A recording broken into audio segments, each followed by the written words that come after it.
Muy buenas, guerreros y guerreras. Bueno, nuevo libro leído, La magia de pensar en grande, de David Schwartz, o así se pronuncia. Aquí tenéis el nombre.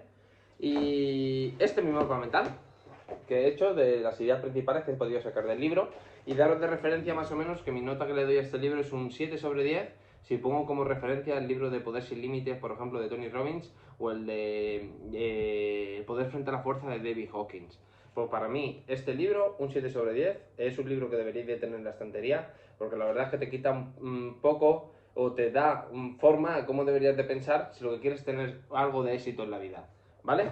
Pues vamos con el resumen, espero que os guste y que adquiráis el libro porque merece la pena. ¿Cuál es la principal diferencia entre una persona mediocre y una persona exitosa? Muchas personas dirán, es la suerte, otros el trabajo duro, otros es que es más inteligente. El autor nos viene hablando de que esas no son las diferencias. La diferencia es la manera de pensar que tiene cada persona. Hay personas que tienen una manera de pensar limitada, que piensan que no van a conseguirlo, y otras personas exitosas que piensan que sí que lo pueden conseguir, no tienen dudas acerca de hasta dónde pueden llegar. Y eso es lo que nos viene diciendo el autor, que no hay nada bueno o malo que te pase en la vida, simplemente es la etiqueta que tú pones a eso por tus pensamientos. Al final las creencias es nuestro termostato financiero de lo que vamos a conseguir en las diferentes áreas de la vida. Hay personas que achacan simplemente el éxito a tener dinero y no es así, porque tú puedes ser muy rico en dinero y estar fatal en la familia, o puedes ser estar fenomenal en la familia y estar fatal en salud. Entonces lo que nos dice el autor es que estamos simplemente limitados por nuestras propias creencias, que cuando tú crees que puedes conseguirlos, entonces el cómo aparece, porque el cerebro, la mente se pone a trabajar, empiezan a aparecer los libros adecuados, o empiezan a aparecer las personas adecuadas para que tú consigas eso. Entonces, cuando dice el autor que cuando tú te enfocas en algo y lo tienes claro, entonces tu actitud cambia y tu manera de comportarte cambia, y entonces empiezas a convertirte en un líder que empieza a tener seguidores de ese objetivo que tú tienes. Luego nos habla acerca también de que hay una fábrica en nuestra mente, que no somos conscientes de ello, pero que en esa fábrica trabajan el señor triunfo y el señor derrota. Y dependiendo de los pensamientos que tú tienes, se pone a trabajar un obrero u otro.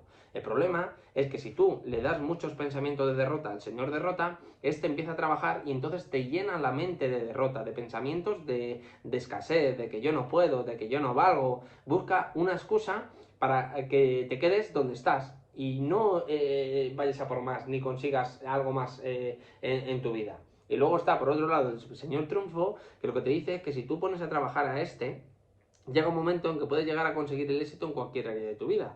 ¿Por qué? Porque empiezas a visualizar o imaginar cómo va a ser tu futuro. Entonces, de ahí empiezas a coger energía, empiezas a coger vitalidad y empiezas a desarrollarte, y llega un momento que este hombre o este obrero se hace fuerte y entonces tu mente se vuelve extraordinaria. ¿Cuál es tu excusa para no hacer lo que debes de hacer? Dice que hay personas mediocres que utilizan excusas y otras personas que lo mismo lo utilizan como un motivo, que son las personas exitosas. Entonces hay diferentes excusas y nos habla acerca de la edad, o la inteligencia, o el tiempo, o es que no tengo dinero, o es que no tengo salud. Entonces cada persona elige cuál es su excusa para demostrarse a sí mismo o justificarse de por qué no hace lo que tiene que hacer. Entonces esa misma excusa hay otros que lo utilizan para impulsarse. Por ejemplo, hay personas que dicen, no, es que yo tengo hijos y no puedo hacerlo. Y otros dicen, no, es que yo tengo hijos y por eso voy a hacerlo. No, es que yo no tengo dinero y por eso no voy a hacerlo. Ya, pero es que porque no tengo dinero, entonces es que es lo que tengo que hacer. Entonces nos viene hablando acerca de que el 95% de las personas que conocemos padecen de esta enfermedad, que es la excusitis. Y nos viene hablando acerca de que muchas veces nosotros nos cogemos esa excusa en diferentes áreas de la vida. A veces son para el trabajo, a veces para la familia, a veces para los amigos, pero que dependiendo en qué área estemos débil, pues al final nos compramos una excusa para no hacer lo que debemos de hacer. Nos habla David acerca de que deberíamos de vacunarnos ante la excusitis, y que cuando ya sabemos que hay personas que con la misma excusa que nosotros tenemos se impulsan, que deberíamos de coger esa opción. Esas excusas que cada uno tenemos simplemente es por falta de confianza. Entonces el autor nos dice cómo desarrollar esa confianza.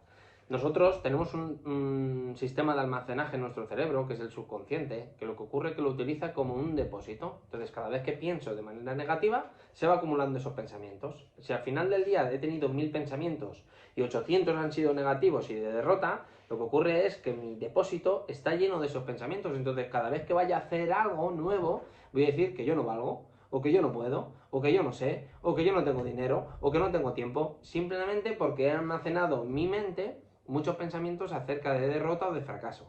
Entonces, yo puedo elegir qué clase de pensamiento voy a meter en ese sistema de almacenaje o ese banco o ese depósito donde puedo almacenar pensamientos buenos o malos. Tú eres el quien decide. Entonces, si quieres decidir pensar negativo, pues sigue pensando como haces. O si quieres llegar a tener una vida exitosa, empieza a ser consciente de los pensamientos que vas metiendo. ¿Cómo consigo meter pensamientos buenos? No me centro en el ahora, en el momento que estoy presente, sino imagino un futuro maravilloso. Entonces, cuando tú te imaginas a lo grande, por eso dice, piensa en grande. Si tú te imaginas que vas a conseguir, no sé, la casa de mis sueños, el coche que yo quiero, tener una buena relación con mi pareja, que mis niños estén fenomenal, tener una salud y un físico extraordinario. Entonces, todos esos pensamientos que voy almacenando son los que voy a utilizar el día de mañana. Y nos habla acerca de que es la manera de conseguir desarrollar esa confianza para poco a poco quitarnos esas excusas que nos limitan y nos impiden llegar a lo que queramos en cada área que tengamos en nuestra vida. Una de las principales debilidades que tenemos los humanos es la del autosabotaje, la de pintar siempre cuadros oscuros de lo que va a ser nuestro futuro. En vez de utilizar ese futuro para pensar en grande y visualizarnos en diferentes áreas de la vida como una persona exitosa que ya lo ha conseguido y llenar nuestro depósito de pensamientos positivos, lo que hacemos es siempre fijarnos en un futuro oscuro. Y nos habla acerca de que la única manera de desarrollar esto es intentando siempre tener el cómo añado valor a los demás y cómo me añado valor a mí mismo. Y que para desarrollarlo, lo bueno que tenemos es que tenemos la capacidad de aprender, que no vamos en automático, sino que si yo quiero volverme bueno con los ordenadores, debería de intentar ser disciplinado y coger un hábito de hacerme un curso de formación. Entonces, que lo único que nos limita es, tanto a ti como a mí, nuestras propias creencias, y esas creencias son las que nos hacen el sabotaje constantemente. Por eso deberíamos dejar de hacerlo ya. Entonces, dice que hay una práctica constante que debemos de hacer, la de cómo añado valor a mí y a otros. Para ello, existe el poder creativo, que también nos habla el autor de esto. Nos dice que deberíamos de hacernos una pregunta constante, que es ¿cómo puedo hacerlo mejor? ¿Cómo puedo hacerlo mejor en el trabajo? ¿Cómo puedo hacerlo mejor en mi emprendimiento? ¿Cómo puedo hacerlo mejor como padre? ¿Cómo puedo hacerlo mejor como deportista? Entonces la mente se pone a trabajar para poder desarrollarlo. Luego nos habla acerca de que cuando crees que es posible, entonces buscas la manera o hallas la manera de hacerlo. Y cuando crees que es imposible, buscas la excusa para no hacerlo. Y ahora dirás, ¿y cómo empiezo a hacer esto de no tener debilidad y tener un pensamiento más creativo? El autor nos viene hablando acerca de dos clases de personas. Hay personas de segunda clase, que son personas que piensan, soy débil, no valgo, no puedo. Y hay personas de primera clase que lo que buscan es la manera. Y para conseguir ser una persona de primera clase, lo primero que tengo que hacer es cambiar mi exterior físico. ¿Por qué? Porque dice que así como eres por fuera, así te sientes por dentro.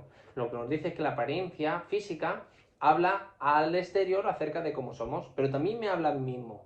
Dice que cuando yo tengo un exterior físico desaliñado o que no me cuido, eso también está afectando a mis pensamientos. Y si me afecta a mis pensamientos, afecta a mi manera de actuar. Entonces, si yo quiero empezar a tener acciones buenas, lo que tengo que hacer es intentar cambiar mi apariencia exterior. ¿Cómo consigo cambiar mi apariencia exterior? No hace falta que te compres ropa de marca, ni ropa buenísima, pero intenta ir lo mejor posible vestido. Y no hace falta que te mates a hacer ejercicio, pero intenta cuidar lo que estás comiendo para cambiar tu físico. Y esas son una de las principales formas, que nos dice el autor, de empezar a desarrollar estas habilidades de pensamiento creativo, de no tener esa debilidad de autosabotaje, de empezar a tener confianza, de no utilizar excusas, y es simplemente cambiando tu pensamiento con tu exterior. Al final, los pensamientos que tienes hasta ahora siempre vienen dados por el entorno, por el medio ambiente en el que te mueves. Entonces, en otros libros he escuchado, no sé si lo habéis escuchado vosotros, lo de que te pareces a las 5 personas que te rodean, ¿no? Entonces, si tú te estás rodeando de gente negativa, de gente que se excusa, de gente que siempre se está quejando, al final, ¿cómo vas a ser tú? todos esos pensamientos que tú estás teniendo muchas veces vienen dado por la familia, por el entorno, por la pareja, por los amigos, y lo que nos dice es que solamente deberíamos de ser conscientes de qué clase de consejos escuchamos, y que deberíamos de escuchar solo a personas que llegan a tener logros o personas que llegan a tener los resultados. Entonces, no escuches a cualquiera. Una persona que se ha divorciado ahora mismo no te puede estar dando consejos de pareja. O una persona que no tiene ni un duro, ¿cómo se atreve a decirte de que eso a ti no te va a funcionar? O te está dando consejos de lo que tienes que hacer para emprender o no aprender. Que no escuches a esa clase de persona. Porque muchas veces te dan consejos con buenas intenciones, pero que no son buenos consejos, que son malos consejos.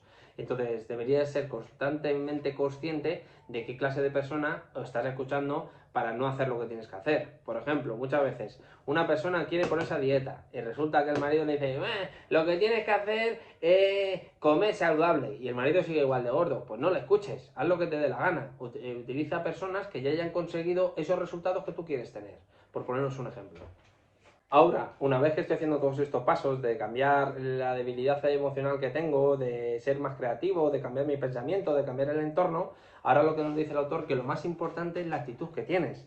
Nos habla acerca de que la gente, sin palabras hablamos, simplemente por las caras que ponemos, por la postura corporal, cuando una persona está apagada, ¿cómo está? Y cuando está contenta, ¿cómo está? Entonces, hay una actitud que se llama la actitud del avión, que dice que un avión, cuando va a estrellarse, el morro lo lleva hacia abajo. Entonces, normalmente una persona que se siente fracasado, que se siente limitado, que está mal, ¿cómo lleva el morro? Hacia abajo. Y una persona que se siente bien, ¿cómo lleva el morro? Entonces, deberíamos de tener la actitud esa de llevar el morro siempre hacia arriba, ¿no? La nariz apuntando hacia arriba. Que sin querer o sin decir palabras, la gente te está viendo con esta actitud. De hecho, constantemente te pasará que dices, ¿qué te pasa? Simplemente es porque llevan el morro hacia abajo. Entonces es muy importante esto de la actitud. Y una de las actitudes más importantes que nos dice el autor que deberíamos de tener es la actitud de servicio. Dice que tú, si no sirves, no ganas. Por lo tanto dice, primero sirve, y una vez que sirves a los demás, entonces el dinero viene como una causa. Si tú sirves a los demás, al final las amistades viene como una causa. Si tú sirves a tu pareja, al final el cariño viene como una causa. Y así es constantemente con todo. Entonces la actitud que debemos de tener, según el autor y según lo que yo también pienso, es una actitud de servicio constante. Y ser consciente de ello, de que si sirvo, valgo. Y si valgo, doy más servicio al mercado, entonces como valgo más, gano más. Que cuando trabajas por metas futuras, lo que ocurre es que tu energía se vuelve limitada y dice que se multiplica por 3. Que cuando tú tienes un foco y vas a por una meta, al final te levantas a las 6 de la mañana, ¿os ha pasado esto que os digo? Que cuando estás súper motivado o estás por una meta, parece como que las horas pasan súper rápido. Y es porque tu energía es ilimitada. Entonces dice que si tú lo que quieres es tener una energía limitada, que al final tienes que tener o rendirte a los deseos que tú tienes de las cosas que quieres conseguir. Búscate esas 8 áreas de la vida, cómo quiero ser físicamente, visualízate y a partir de ahí ponte a trabajar. Entonces ríndete a esos deseos que tienes y a esa manera de pensar, y lo que vas a conseguir es más vitalidad, más salud, más energía, más entusiasmo, y te vas a encontrar mejor. Imagínate que no lo consiguieras, ¿vale? Vamos a ponernos en el peor de los casos y vamos a pensar como pensamos, de manera mediocre y pequeña. No lo consigues, pero por lo menos, aunque no lo hayas conseguido, el camino has tenido una actitud increíble y te has sentido fenomenal. Pero ¿de qué te sirve pensar negativo o pensar mal cuando lo que vas a hacer es restarte? Si tienes pensamientos de fracaso constante, de que no lo vas a conseguir, no te está empoderando. Cuando tú trabajas en ventas, por ejemplo, y piensas, no voy a llegar a final de mes a los objetivos, ¿te está ayudando a llegar a final de mes a los objetivos? No, por lo tanto, empieza a cambiarlo, empieza a visualizarte como un futuro que tú quieres y de ahí coge la energía para ponerte a trabajar, porque es lo que más te conviene. Y por último, David nos habla acerca de la mentalidad que deberíamos de tener. Dice que nuestra mentalidad no somos conscientes, pero puede transformar la vida de nuestro entorno. Cuando tú tienes una mentalidad más positiva, una mentalidad en la cual constantemente das valor a los demás y te das valor a ti, una mentalidad que no es débil, una mentalidad que no busca excusas, una mentalidad más creativa, entonces tu entorno y todo lo que te rodea se empieza a transformar. Y para ello, todos los días deberíamos de sacar tiempo para evaluarnos y hacernos la pregunta constantemente de cómo puedo mejorar. Hay una palabra que me gusta mucho que se llama magic, que es siempre más y mejor. Y esa palabra envuelve todo. ¿Cómo puedo conseguir ser mejor en pareja? ¿Cómo puedo conseguir ser mejor como padre? ¿Cómo puedo conseguir hacer mejor mi emprendimiento? Y es algo que el autor nos dice que deberíamos de tomarnos muy en serio y todos los días al final del día o al principio del día antes de empezarlo sacar 10 o 15 minutos a la autoevaluación para volvernos en personas más exitosas. Y con esto yo creo que está bien el resumen, no sé si he tardado 10 o 15 minutos, es un libro que se lee, si lees muy despacio. Mirad, hay muchas personas que dicen que no pueden llegar a leer libros. Mira, yo es verdad que he desarrollado la habilidad en unos cursos de lectura que hice de leer el libro en 50 minutos de lo más importante, ¿vale? Pero leyendo 45 minutos al día, te lees un libro a la semana. Entonces, si te lees 52 libros al mes, te vuelves una persona pues más positiva, o si quieres ser mejor vendedor, pues vende mejor, o si quieres tener más amigos, puedes desarrollar la habilidad de las relaciones. Entonces, dependiendo en cada área que quieras mejorar, hay libros ya escritos y lo único que necesitas es 45 minutos diarios de leer. Hay gente que dice, es que leer me cansa. Claro que te cansa, si te tumbas en la cama, pues te quedas dormido. O te tumbas en el sofá, te quedas dormido. Siéntate bien, te sientas en la mesa, coges un atril y de esta manera estoy seguro que puedes sacar esas pepitas de oro, igual que hago yo, para volver o intentar volverte mejor cada día. Así que nada, chicos, espero que os haya gustado el resumen y recordad que tenemos 24 horas para ser mejores y que no merece la pena tener una vida mediocre y una vida pequeña cuando en realidad podemos conseguirlo todo si empezamos a pensar en grande. Buen día para